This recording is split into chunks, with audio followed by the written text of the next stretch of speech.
अस्सलाम वालेकुम नाज़रीन, करंट अफेयर्स लाइव शो हाल अहवाल में तव्हां सभिनी खे ख़ुश आमदीद ऐं भलीकार। नाज़रीन, मुल्क जी तरक्की जो दारोमदार जेको आहे उहो यकीनन कानून जी हुकुमरानीअ में आहे ऐं बुनियादी हक़नि जे तहफ़ुज़ में आहे। पर उन सूरत में जॾहिं हिकिड़ो आम माण्हू बि जेको आहे न पंहिंजे बुनियादी हक़नि खां आगाह हुजे ऐं उनखे इहा बि ख़बर हुजे त मुंहिंजा पंहिंजा फ़र्ज़ कहिड़ा आहिनि ऐं मां पंहिंजे फ़र्ज़नि जी अदायगीअ में केतिरो ख़्यालु रखंदो आहियां। छो जो जॾहिं ॿिन्ही पासनि खां बैलेंस में हूंदी लाइफ, हक़नि जी ख़बर हूंदी, हक़ वठणु ॼाणींदासीं ऐं पंहिंजा फ़र्ज़ अदा कंदासीं, तॾहिं वञी करे हिकिड़ो सिस्टम जेको आहे न पंहिंजे रस्ते ते हलंदो आहे। तव्हां सम्झी विया हूंदा जॾहिं कानून जी ॻाल्हि पई कयां त अॼु असां लाइव शो हाल अहवाल में ॻाल्हि कंदासीं आइन, कानून, आम माण्हुनि खे पंहिंजे हक़नि जी ॼाण ऐं शेयरिंग जी ज़िम्मेवारियूं। इन्हनि हवालनि सां असां ॻाल्हि ॿोल कंदासीं। असां सां जेके महिमान शख़्सियत मौजूदु आहिनि, तमामु ॼातल सुञातल शख़्सियत, नाले वारो कानूनदान, एडवोकेट सुप्रीम कोर्ट आमिर नवाज़ वड़ाइट साहब असां सां गॾु आहिनि। सदर कराची बार एसोसिएशन आहिनि, सिंध बार काउंसिल जा मेंबर आहिनि ऐं कराची जी जेका कानूनी बिरादरीअ में आहे उन में तमामु हिकिड़ो मुतहरिक ऐं फ़ाल किरदारु अदा करे रहिया आहिनि। अस्सलाम वालेकुम सर। वालेकुम तव्हांखे पंहिंजे शो में भलीकार कंदसि। Thank you. अच्छा आमिर नवाज़ वड़ाइट साहब, मैं सबसे पहले जो एक बात जहन में आती हुई आती है कि हमारी जो आवाम है, आम आदमी जो है वो क्या अपने हकूक़ से आगाह है और उसे पता है कि जी उसके फ़राइज़ क्या हैं? क्योंकि आपके पास केसेस आते रहते हैं तो आपको अच्छा पता होगा कि जी हमारी आवाम कहाँ खड़ी है इस मामले में। देखिए, पहले जब ये सोशल मीडिया नहीं होता था तो तब आप कह सकते थे कि लोगों को इतनी अवेयरनेस नहीं थी, लेकिन अब टेक्नोलॉजी की वजह से, सोशल मीडिया की वजह से बहुत सारे लोगों को अपने हकूक़ की जो अवेयरनेस वो है। अब ख़ास तौर पे जो थोड़ा बहुत भी पढ़े लिखे लोग हैं और जो एआई यूज़ कर सकते हैं तो अब तो वो पूरे केसेस की ब्रीफ्स, इवन केस लॉस वगैरह तक निकाल लेते हैं। और बैकवर्ड एरिया में हम वहाँ जाएंगे जहाँ जहाँ सोशल मीडिया है तो वहाँ पे लोग पहले से बहुत ज़्यादा अवेयर्ड ऑफ हो चुके हैं। बाकी कानून जो होता है ये एक कॉमन सेंस होती है। हर इंसान को पता होता है कि मैं ये जो एक्ट कर रहा हूँ ना, ये मैं सही कर रहा हूँ या गलत कर रहा हूँ। सही कॉमन सेंस में अब एक बंदा है वो अगर किसी का गिलास तोड़ रहा है तो उसको पता है कि ये छोटी सी बात है, झूठ बोल रहा है, उसको पता है। तो ये हर इंसान को अपने कॉन्शियस में आइडिया ज़रूर होता है अपने आइडिया कानून का कि भाई ये जो मैं एक्ट का कि ये जो मैं एक्ट कर रहा हूँ ये लीगल कर रहा हूँ या इलीगल कर रहा हूँ। सही बात है, बिल्कुल। तो अभी आपने जैसे कहा कि मीडिया के थ्रू बहुत अवेयरनेस आ रही है, लेकिन देखिए सोशल मीडिया जो है वहाँ से बहुत सारी चीज़ें फेक भी आ रही होती हैं, हम उस पर टोटली रिलाई नहीं कर सकते, ठीक है। और बहुत सारी खबरें भी ऐसी आ रही थी, उसकी वजह से बहुत सारा कन्फ्यूजन भी पैदा हो जाता है। ख़ासतौर पर बात करूँ अगर साइबर क्राइम की, ठीक है, तो साइबर क्राइम के हवाले से मतलब अवेयरनेस देने के लिए कि जी आप कहाँ कहाँ फंस सकते हैं, तो वहाँ से आवाम कैसे बचें? देखिए, फिर दोबारा मैं कहूँगा कि इसमें जो पोजीशन है, एक बंदा जो नेट यूज़ कर रहा है अब उसको पता है कि ये जो मैं कमेंट करने जा रहा हूँ ये पॉजिटिव है। अच्छा, अगर कोई पोस्ट आ रही है और वो बग़ैर तहकीक के खाली पढ़ रहा है और उस पर रिएक्ट कर रहा है तो भी उसको पता होना चाहिए या वो उसको आइडिया होता है कि भाई मैं कहीं ना कहीं हो सकता है ये झूठी हो, लेकिन एक डिलीवर्ड हो चुकी है चीज़ उस तक तो वो उस पर रिएक्ट कर रहा है। फिर उसके अलावा भी जो सूरत हाल होती है उसमें लोग जब सोशल मीडिया को वॉच करते हैं तो उनको जब वो वेबसाइट्स यूज़ करते हैं तो उनको उस वक्त भी आइडिया होता है कि ये जो वेबसाइट मैं यूज़ कर रहा हूँ या ये मैं किसी को अगर फ्रेंड रिक्वेस्ट भेज रहा हूँ किसी अननोन पर्सन को या किसी को मैं कोई डिमांड कर रहा हूँ या किसी को ब्लैकमेल कर रहा हूँ तो पीपल नो दिस थिंग्स। सही है। अब उसमें क्या होता है कि जब वो उसमें हर बंदा कैच नहीं होता है, फिर जो कैच हो जाए कानून की गिरफ्त में आ जाता है, क्योंकि हर बंदा सोशल मीडिया में रिस्पॉन्ड नहीं करता है, लोग इग्नोर कर देते हैं, लोग कहते हैं हमारे पास इतना फालतू टाइम तो है नहीं कि हर दूसरी फ्रेंड रिक्वेस्ट पे या हर मैसेज पे या हर चीज़ पे हम रिएक्ट करें, तो वो फिर इग्नोर कर देते हैं। फिर जहाँ कहीं कोई इग्नोर नहीं करता है या जहाँ कहीं कोई ऐसी चीज़ वो कर देते हैं जो गवर्नमेंट के या किसी और के नोटिस में आ जाती है या उस पर्सन के नोटिस में आ जाती है जिसकी डेफेमेशन हो जाती है या जिसके खिलाफ आपने कोई बात की भी होती है, क्योंकि अच्छी चीज़ पे तो हर बंदा खुश होता है अगर कोई किसी के लिए अच्छा लिखेगा। इशू तो वहाँ होता है जब आप किसी के लिए कोई बैड रिमार्क्स करते हैं या बैड कमेंट्स करते हैं या किसी की कैरेक्टर असैसिनेशन करते हैं तो वहाँ पे तो फिर वो फिर अगर एक्टिव हो जाते हैं, एक्शन लेते हैं, तो वो चीज़ें, तो वो बंदे, हर इंसान को पता होता है मैं क्या करने जा रहा हूँ, पता होता है, लेकिन इतनी मालूमात के बावजूद अब भी हम लोग जो है ना, मतलब ब्लैकमेलिंग हो जाती है, ठीक है, ख़ास तौर पे जो फ्रॉड होते हैं, साइबर फ्रॉड, ठीक है, किसी के अमाउंट चले जाते हैं और फिर हमें कहा जाता है कि जी आप FIS जाएँ, वहाँ आप रिटर्न में भी देते हैं, मतलब एप्लीकेशन भी देते हैं, सब कुछ करते हैं, बट आज तक किसी की रिकवरी, जितने लोगों को मैं जानती हूँ, नहीं हुई। तो यहाँ पे किसकी गलती है? यहाँ पे हमारे इदारे की कमज़ोरी है। देखिए, गलती तो दोनों साइड से, हर किसी को पता है भाई, कोई भी अगर आपको कह रहा है, सपोज एक गाड़ी है जिसकी कीमत है 10 लाख, एक बंदा कह रहा है 2 लाख रुपए में ले लो, तो कॉमन सेंस की बात है, वो 2 लाख में क्यों देगा?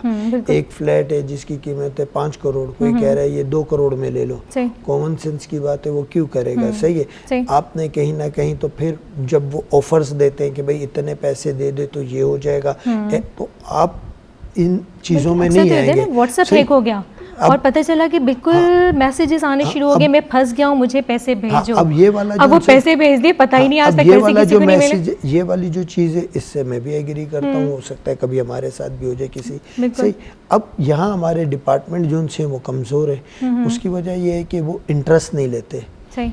अगर वो इंटरेस्ट लें, डेफिनेटली जो सोशल नेटवर्क होता है वो कहीं ना कहीं जाके उसका लिंक मिल जाता है। वो एक नहीं तो 2 बंदा, 2 नहीं 3 ज़ाहिर किसी के अकाउंट में जाएंगे, अकाउंट से वो विड्रॉ होंगे, सब चीज़ें होंगी, तो उसमें उनका वो रिएक्शन नहीं होता। और एक प्रोसीजर मेरे साथ हुआ, FIA का एक प्रोसीजर ऐसा लेंदी है कि फ़लान जगह चले जाओ, फ़लान ऑनलाइन कर दो, ऐसा कर दो, वैसा कर दो, तो इस सारी वजूहात की वजह से फिर लोग अवॉइड करते हैं। उन्होंने 10,000 भेजा होता है या 20,000 भेजा होता है, सही है।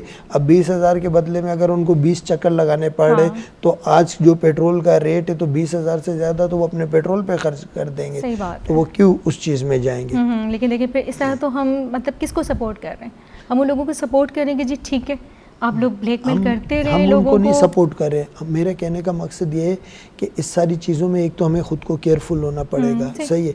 सपोज मुझे 3 बार ऐसा हो चुका है कि भाई एकदम से कॉल आई व्हाट्सएप पे कि भाई आपका कोई हम प्राइस आपको भेज रहे हैं और अभी आपके स्क्रीन पे जो है कोई कोड आएगा, वो कोड आप हमें बता दें। मैंने कहा भाई मैं आपको क्यों बताऊं, मुझे कोई प्राइस नहीं चाहिए। अब कॉमन सेंस की बात थी, मैं उसको कोड देता, मेरा व्हाट्सएप हैक हो जाता। सही। तो मैंने मना कर दिया। मैंने कहा कि आपको मालूम नहीं, मैं वकील हूँ, मैं इन चीज़ों को जानता हूँ। तो लोगों को कोई भी आए, वो आपसे कोई कोड मांग रहा है, भाई किसी ने आपको कुछ देना है, आप उसको पोस्टल एड्रेस बता दो, बोलो भाई इस एड्रेस पे आप भेज दो। सही है। अब वो अगर बदले में कोई कोड मांगता है, उनका कहना होता है कि भाई, क्योंकि ज़ाती तौर पर मैं इस चीज़ को देख चुका हूँ, हाँ टाइमली में चीज़ों को, उस टाइम प्रेजेंस ऑफ माइंड भी ज़रूरी होती है, तो आप हम रिकवर कर गए। तो ये फिर लोगों को केयरफुल रहना है। अननेसेसरी ऑफर्स हैं कि भाई एकदम से आपके पास कॉल आ गई है कि आपका एक प्राइज निकला है या आपका कोई गिफ्ट आया है, बंदा नहीं चाहता है, कोई लेकिन जब इस तरह की बात आ जाए ना कि जी मेरा कोई रिलेटिव है और वो एकदम मैसेज करता है कि जी मुझे जरूरत है पैसों की, वो तो सेकंड स्टेज आती है। नहीं, सेकंड ही फर्स्ट स्टेज ही आ जाती है कि आपका मोबाइल बंदा कहता है नहीं भाई मेरे भाई का मैसेज है, फौरन भेज दो। बाद में पता चलता है कि आप तो हैक हो चुके हैं। आजकल एक और भी तरीका है कि आपका कोई बंदा है, उसको हमने पकड़ा हुआ है, फलां थाने में बंद है, इतने पैसे जल्दी से भेज दो। उसमें भी कुछ लोग घबरा के भेज देते हैं, बाद में अपने बच्चे से रब्ता करते हैं, बच्चा होता ही नहीं है, बच्चा कॉलेज में होता है, यूनिवर्सिटी में होता है, कहीं और काम कर रहा होता है। तो इन चीज़ों की रोकथाम के लिए बहरहाल काम होने चाहिए। लेकिन अब आगे बढ़ते हैं। अब देखें, एक आदमी, कोई भी इंसान है, उसके पास अगर सोर्सेज नहीं है, कोई भी इशू उसकी लाइफ में कानूनी ऐसा आ गया कि वो वकील नहीं कर सकता या अपना केस लड़ नहीं सकता, इस सिलसिले में कानून क्या हेल्प करता है? कहाँ वो जा सकता है कि वहाँ उसकी हेल्प हो सके? देखें, मुख्तलिफ जगहों पे वो बार एसोसिएशंस में जा सकते हैं। Bar association pro bono cases के लिए वकील दे सकते हैं। NGOs भी हैं, हम NGOs को ज़्यादा रेफर नहीं करते हैं क्योंकि वकला में एक NGOs का अच्छा मैसेज नहीं है। सही है, ज़ाहिर है वो फिर अपने हिसाब से चलते हैं जो भी है। उसके अलावा बहुत सारे वकील हमारे ऐसे हैं जो प्रो बोनो केसेस करते हैं जहाँ जेन्युइन इश्यूज होते हैं। इवन वो अगर जज साहब से भी रिक्वेस्ट करें कि भाई मेरा ये केस है और मैं वो काउंसल नहीं कर सकता हूँ, तो कोर्ट भी उनको जो है जो पापर एडवोकेट है वो देती है और उसकी जो फीस है वो गवर्नमेंट देती है। अच्छा। तो ऐसा नहीं है कि लोग बिल्कुल हैंड टू माउथ है। और इवन हमने देखा है कि वो लोग जिनके पास काउंसल नहीं है और अगर वो इन पर्सन अपेयर होते हैं तो कोर्ट उनको सुनती भी है और जो उनका रिलीफ बनता है वो रिलीफ देती भी है। अच्छा, बिल्कुल शफाफ तरीके से। एक होता है ना कि देखिए शफाफ- मतलब एक डॉक्टर से भी अगर आप कहें कि फ्री में दवाई चाहिए तो बंदा ऐसा खाते नहीं हुए है। डरता देखिए, है कि पता नहीं जज को तो ऑलरेडी पेमेंट मिल रही होती है गवर्नमेंट की तरफ से, उसकी सैलरी है, तो वो क्यों उसके साथ नाइंसाफी करेगा। फिर एक जो गरीब बंदा है जो उसका इशू कौन सा ऐसा बड़ा होगा कि जिस पे जज का कोई इंटरेस्ट आ जाएगा। सही। अच्छा, वकील को फिर हुकूमत पे करती है? जी, गवर्नमेंट को कुछ पापर केसेस में जैसे मर्डर केसेस हो गए, दूसरे केसेस हो गए, वो फिर केस चलाते हैं, केस ख़त्म होता है। कुछ कंडीशंस में वो 50% पहले देते हैं, 50% केस ख़त्म होने के बाद देते हैं। कुछ कंडीशन में वो कहते हैं कि भाई पहले आप केस चलाएं, केस ख़त्म होता है, कोर्ट एक सर्टिफिकेट देती है कि हाँ भाई इन्होंने ये केस चलाया। वो फिर गवर्नमेंट में जाके वो जमा कराते हैं, प्रोसिक्यूशन के डिपार्टमेंट में या एडवोकेट जहाँ भी उन्होंने जमा कराना है, और वहाँ से फिर उनको मिलती है जो भी उनकी फ़ी होती है वो। अच्छा, कोई वकील अगर ब्लैकमेल करे, ऐसे केसेस भी सामने आ जाते हैं, तो उसके आते लिए हैं। देखिए हर कहाँ जगह जाए बंदा? हर जगह देखें अच्छे बुरे लोग होते हैं, 5 उंगलियां बराबर नहीं है। सही है। अगर कोई ये कहे कि वकील आसमान से उतरा है या वकील तो कुछ गलत कर ही नहीं सकता, तो ये सेंसलेस बात है। सही है। तो अब सपोज अगर कराची में इस टाइम पे जो कराची बार एसोसिएशन है, इसमें वकला की कम से कम भी 26 से 27 हज़ार वकील हैं। सही है। मिनिमम भी 16 से 17 हज़ार आप कर लें। 16 से 17 हज़ार जो वकील हैं, अब 17 हज़ार तो आपको नहीं लगता है कि वो बिल्कुल परफेक्ट होंगे, कोई गलती नहीं कर सकते या वो सबके सब सही। वकालत में भी बहुत सारे लोग अभी अपने सेल्फ इंटरेस्ट के लिए भी आ चुके हैं। सही, डिफरेंट किस्म के लोग हैं। तो अब क्या है कि उसका हल ये है कि वो उनके पास रेमेडी अवेलेबल है, वो कोर्ट में चले जाएं, वो सिंध बार काउंसिल में चले जाएं, वो पाकिस्तान बार काउंसिल में चले जाएं, वो कराची बार एसोसिएशन में, या जो भी उनकी मुतलका डिस्ट्रिक्ट मलिर बार एसोसिएशन है, ठट्ठा बार एसोसिएशन है, जो भी सखर लाड़काना जो भी कंसर्न उनकी डिस्ट्रिक्ट बार एसोसिएशन है, उसमें चले जाएं। वहाँ जाकर उस वकील की कंप्लेन करें तो डेफिनेटली कहीं ना कहीं उनको पॉजिटिवली जो है रिस्पांस मिलेगा। अच्छा, मतलब रिस्पांस अच्छा मिल जाता है, क्योंकि देखिए एक वैसे वकील है अपनी बरादरी में तो जाना माना जाता होगा, तो अगर किसी अगेंस्ट शिकायत जाती भी है तो सपोर्ट तो नहीं किया जाता। देखें, कर्टसी होती है, लेकिन ऐसा नहीं होता कि मैं आपको बोलूं कि नहीं वकील को लोग बिल्कुल, ऐसा नहीं। हर जगह कुछ ना कुछ कर्टसी होती है। सही, लेकिन ऐसा भी नहीं है कि अगर वकील बिल्कुल गलत है और बस हाँ जो सामने वाला जा रहा है वो खुद भी शफाफ हो। सही बात है। सपोज अगर कोई बंदा जा रहा है किसी के खिलाफ कंप्लेन करने, वो कहता है कि ये मेरा घर है, इस घर पे वकील साहब बैठे हुए, सबसे पहले वो अपना स्टेटस बता दे कि भाई ये मेरे घर है, ये मेरे घर के डॉक्यूमेंट्स हैं, आप इस डॉक्यूमेंट्स को वेरीफाई कर लें, ये वकील साहब हैं, इन्होंने को मैंने रेंट पे दिया था या किसी और वजह से इन्होंने इस जगह पे आके बैठे हैं, ये इन्होंने। हाँ, अब अगर वो बंदा है उसका कुछ लेन देन नहीं है, बिल्कुल सही बात है। सही है, बिल्कुल, और वो चले जाता है अब किसी इशू पे, तो फिर वो देखेंगे कि इसमें एक्चुअल इशू क्या है, तो फिर सूरत हाल डिफरेंट हो जाती है। अच्छा बताइए, ज़ेरे इल्तवा केसेस, ठीक है, इस मामले में बड़ी बातें हो रही होती हैं कि अब जो है सिस्टम ऐसा आ गया है, रिफॉर्म्स ऐसी की गई हैं कि जो भी इल्तवा में बड़े केसेस हैं उनको जल्दी से निपटाया जाएगा, तो ऐसा कुछ हो रहा है? देखें, ज़ेरे इल्तवा केसेस में रिसेंटली एक बड़ा बैड इंसिडेंट हुआ कसूर में। 5 साल से एक केस में डेट्स हो रही थी, तो वो जो मुलजिम था उसने जज साहब को भी उनके रीडर को जो है शहीद कर दिया है, जो भी आपके उनका मर्डर कर दिया। लोग भी सफ़र करते हैं। अब केसेस की तादाद भी ज़्यादा है। सही है, ज़ेरे इल्तवा केसेस में कहीं पे वकील रिस्पॉन्सिबल होता है, कहीं पे जज रिस्पॉन्सिबल होता है, कहीं पे प्रोसिक्यूशन रिस्पॉन्सिबल होती है, कहीं पे वो जो फरियादी होता है वो खुद रिस्पॉन्सिबल होता है, कहीं पे क्यों, मतलब इतने सारे सेगमेंट्स होते हैं, उनको मिला के कोई काम करना होता है।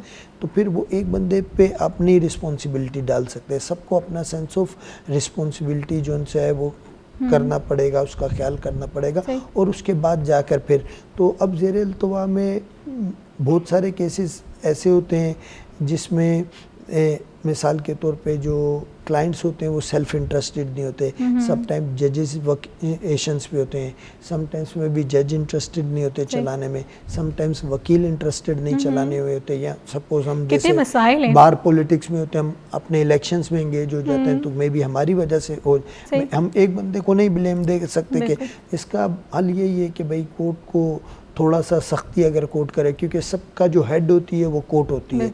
अब अगर कोर्ट सख्ती करेगी तो वो कोई भी केस होगा तो वो चल जाएगा, अगर कोर्ट की तरफ से भी थोड़ी सी लीनियंसी होगी तो जाहिर है फिर वो थोड़ी डेट्स आगे जाती हैं। तो इस सिलसिले में अल्टरनेट डिस्प्यूट रेजोल्यूशन का जो आगाज़ किया गया है, मतलब कि शुरू हो चुका है, देखिए अल्टरनेट डिस्प्यूट रेजोल्यूशन एक अच्छी चीज़ है, पूरी दुनिया में अभी इस पे काम हो रहा है। अच्छा, ये एक प्रीमेच्योर स्टेज पे एक कोशिश होती है कि चीज़ें सेटल्ड हो जाएं, ख़ासकर फैमिली केसेस में सही है, और सिविल मैटर्स में आप कह सकते हैं, बट ज़्यादातर कानूनी हैसियत होती है फैसला होने के बाद? बिल्कुल अब है, उसको उन्होंने लीगलाइज किया है और उसकी एक हैसियत है।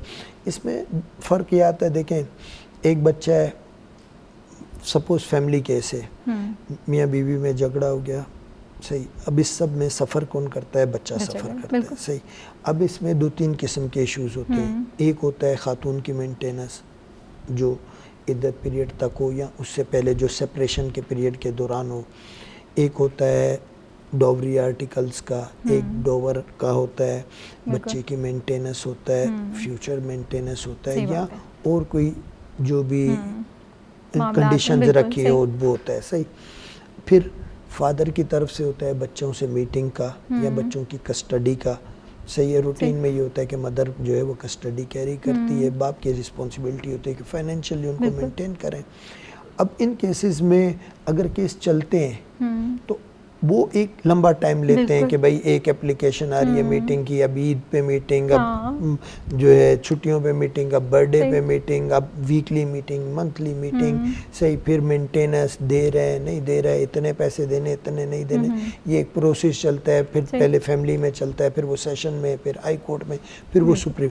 अब अल्टरनेट डिस्प्यूट रेजोल्यूशन में क्या होता है कि अगर काउंसल्स लाजमी है, अब ये नहीं है कि आप कोई वकील नहीं करो और ऐसे ही जाओ और कल को कुछ ऐसी चीज़ें करो वो आपके लिए इशू बन जाए, तो उसमें हर पार्टी का काउंसल हो, काउंसल उनके साथ हो, अल्टरनेट डिस्प्यूट रेजोल्यूशन में वो जाएंगे तो फेस टू फेस बैठ जाते हैं। अब फेस टू फेस बैठ के कि भाई उनका कहना होता है कि भाई इतना हमारा जेवर है, वो कहेगा इतना है, कहीं किसी जगह कुछ ना कुछ सेटल्ड हो जाता है। इसी तरीके से इतनी मेंटेनेंस नहीं इतनी चाहिए, मीटिंग इतनी नहीं इतनी चाहिए, सही है। ये सारी चीज़ें एक टेबल पे बैठ के वो सेटल कर देते हैं। इन केस नहीं होता है तो उनके पास कोर्ट तो ऑलरेडी मौजूद है तो वो जा सकते हैं। अब क्या होगा, इन केस जो मैच्योर लोग होते हैं, जो चीज़ों को समझते होते हैं, वो फिर कोशिश करते हैं कि यार out of the court alternate dispute resolution जो भी है उनमें हम बैठ जाएं, या इवन फैमिली में लाजिम नहीं आप अल्टरनेट डिस्प्यूट रेजोल्यूशन की तरफ जाएं, आप अपनी फैमिली में दोनों फैमिलीज के 2 मैच्योर लोग बैठ जाएं। एक मिसहैप होना तो हो गया, चले उसमें अल्लाह की बेहतरी होगी जो भी हुआ।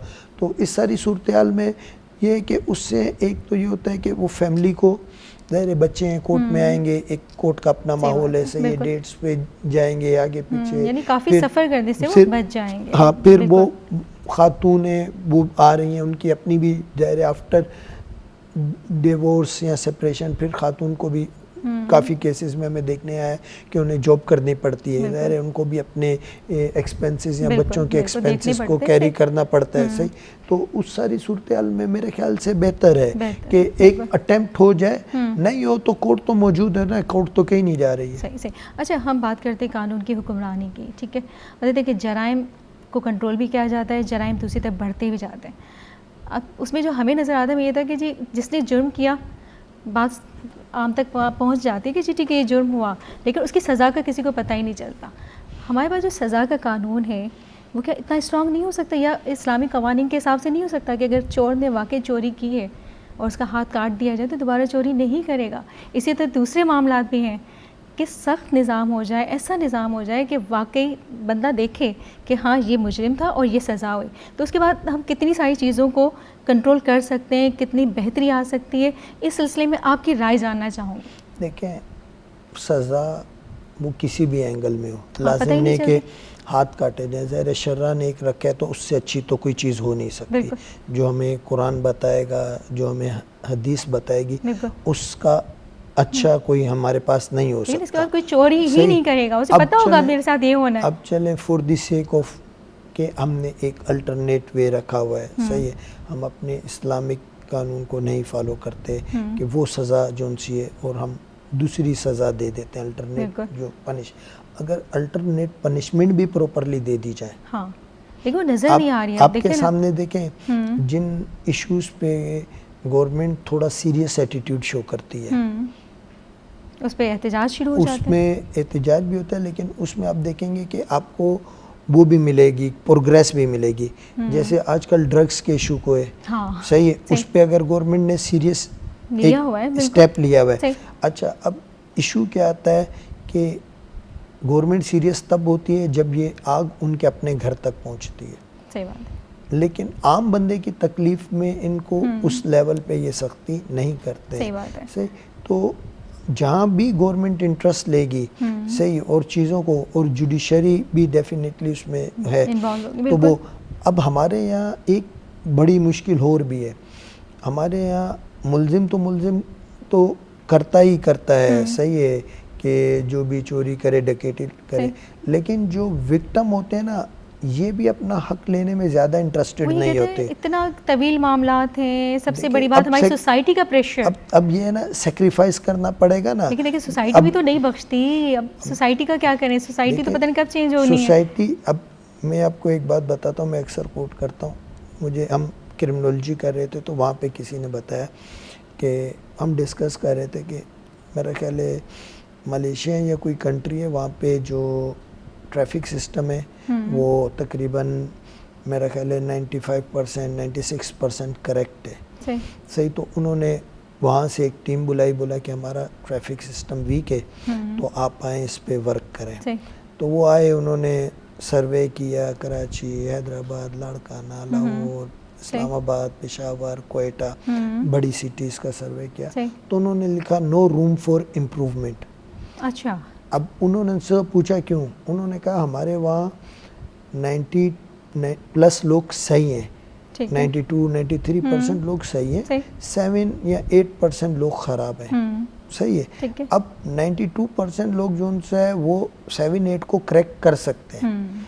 आपके यहाँ 95-96% लोग ही खराब है, तो वो बेचारे 4% जो, अब एक बंदा खड़ा है, हमारी ये हालत है ना, सिग्नल बंद है, सही है, अब रोड अगर खाली है, समझ आ रहा है, तो जो आगे वाला सिग्नल को फॉलो कर रहा है तो पीछे वाला उसको हारन दे रहा है कि भाई जा, रोड खाली है, तू क्यों खड़ा हुआ है, टाइम क्यों जाएगा। तो हमारे यहाँ पे कानून को देखें, हम सब, मैं आपको एक सादा मिसाल देता हूँ, हम सब यहाँ मौजूद है ना, जितने भी लोग, हमने अगर NIC बनाना है ना, हम ये नहीं सोचेंगे कि हमने नादरा ऑफिस में जाना है और लाइन में खड़ा होना है। हम बोलेंगे यार हमें कोई बंदा मिल जाए, घर हम बैठे जाएं, सारे काम हमारा आसानी से NIC बन जाए, हमें वहाँ ख्वारी नहीं। रीज़न क्या है? क्योंकि हम दूसरों को देखते हैं, वो हो रहा होता है तो हम उसको देखते हैं, यार फलां बंदा था, आया, मज़े से बना के चले गए, सारे तबाह कर दिए। बिल्कुल। अब सिस्टम आप देखें, करेक्शन पे आने, अभी करंट जो ट्रैफिक सिस्टम है, अब जुर्माना होने लग गया है चीज़ें, तो अब लोग बेल्ट भी बांधने लग गए, फॉलो भी करने। लेकिन सजा का हुआ ना, पता चल गया ना कि मुजरिम को सजा मिल रही है, लेकिन गवर्नमेंट ने इंटरेस्ट लिया आ गई।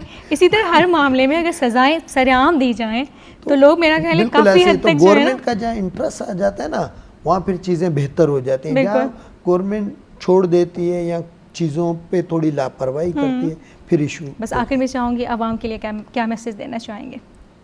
मैं यही कहूँगा कि पाकिस्तान इस टाइम पे जो है एक स्ट्रगलिंग पोजीशन में, वैसे तो हम बचपन से सुनते आ रहे हैं स्ट्रगलिंग, बट ज़ाहिर है हम तरक्की खित्ते के लिहाज से जिस जगह पे हैं, चारों तरफ जो हैं, तो मैं यही कहूँगा कि इस टाइम पे हमारी यूनिटी बहुत ज़रूरी है। तो सब मिलजुल कर रहे हैं, छोटे छोटे इश्यूज़ हैं, मे भी थोड़े बड़े हों, बट ये सब हल हो जाएंगे, और हमारी जो यूनिटी है उसी में ही हमारी ताकत है। बहुत शुक्रिया आमिर नवाज़ वड़ाई साहब, आपके बहुत ज़्यादा शुक्रगुजार हूँ, आपने टाइम निकाला हमारे शो में आए, थैंक यू वेरी मच।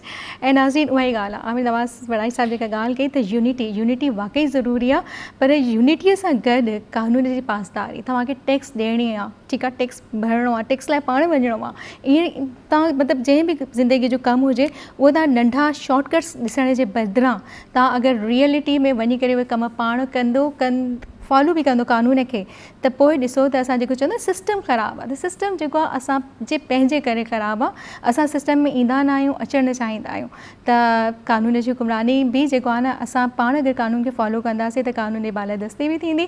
ऐं उहा ई ॻाल्हि आहे त अगरि असां नंढड़ी शयुनि में असां पंहिंजे घरनि में ॿारनि जी तरबियत कंदे महिल इहो ॾिसूं त ॿार अगरि ग़लती कई आहे त उनखे थोरो पनिश करे वठंदासीं त उहो सुधरी पवंदो। अगरि उतां ई असां आगाज़ कयूं त हेॾा वॾा जुर्म, वॾा ॾोहारी जेके आहिनि असांखे जेके सोसाइटीअ में नज़र ईंदा आहिनि उहे नज़र न ईंदा, छो जो पहिरीं तरबियत घर आहे। असां ॾिसूं था अॼुकल्ह सोसाइटीअ में कहिड़ा मतिलबु ॾोहो थियनि था, त चाहे छोकिरी हुजे या तव्हांजो पुटु हुजे, ॿिन्ही जी तरबियत ज़रूरी आहे, ॿिन्ही जी इख़लाक़ी तरबियत ज़रूरी आहे, ॿिन्ही खे मैनर सेखारणु ज़रूरी आहिनि। इहे नंढा कानूननि जी शुरूआति पंहिंजे घर खां कयो, उतां तरबियत मिलंदी, उतां सज़ा मिलंदी, पनिशमेंट मिलंदी, त असांजी सोसाइटीअ में वॾा ॾोहारी न ईंदा। पंहिंजे प्यारनि जो तमामु घणो ख़्यालु रखंदा, असांखे ॾींदा इजाज़त। अल्लाह हाफ़िज़।